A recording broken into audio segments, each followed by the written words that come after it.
একটি গুরুত্বপূর্ণ বিষয় নিয়েই কথা বলছি। সেটা হচ্ছে গরিব রথ এবং হামসফর এই দুটো এক্সপ্রেস বর্তমানে আগরতলা থেকে ছাড়ছে। আমরা যেটা লক্ষ্য করছি যে এর আগে লেখালেখি করেছিলাম, বিধানসভায় কথা বলেছি, রেল বোর্ডের কাছে লেখালেখি করার পরে কাঞ্চনজঙ্ঘা সাবরুম থেকে ছাড়ার ফলে দক্ষিণ জেলার মানুষ দারুণভাবে উপকৃত হয়েছে। শুধু দক্ষিণ জেলা না, গোমতী জেলার মানুষও তাতে উপকৃত হয়েছে।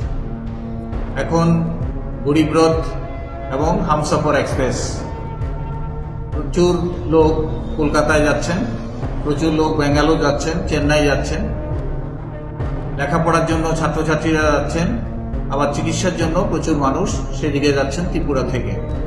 তো সেদিক থেকে দক্ষিণ জেলার মানুষদের জন্য দারুণ সুবিধা হয় যদি গরিব রথ এবং হামসফর এক্সপ্রেস এই দুটো সাবরুম থেকে সেখানে ছাড়ে, তাহলে পরে দারুণভাবে আমরা উপকৃত হতে পারি। সেই জন্যই একটা চিঠি আমি দিয়েছি, রেল বোর্ডের রিজনাল ম্যানেজারের কাছে একটা চিঠি আমি পাঠিয়েছি। আবার আমাদের রাজ্যের মাননীয় মুখ্যমন্ত্রী এবং মাননীয় পরিবহন মন্ত্রী সুশান্তবাবুর কাছেও আমি চিঠি দিয়েছি পার্সু করার জন্য। আমার দৃঢ় বিশ্বাস যে সবাই যদি এই বিষয়টাতে নজর দেয়, তাহলে পরে দক্ষিণ জেলা, গোমতী জেলার মানুষ দারুণভাবে উপকৃত হবেন এবং হামসফর এবং গরিব রথ এই দুটো এক্সপ্রেস সাবরুম থেকে সেখানে চালু হবে।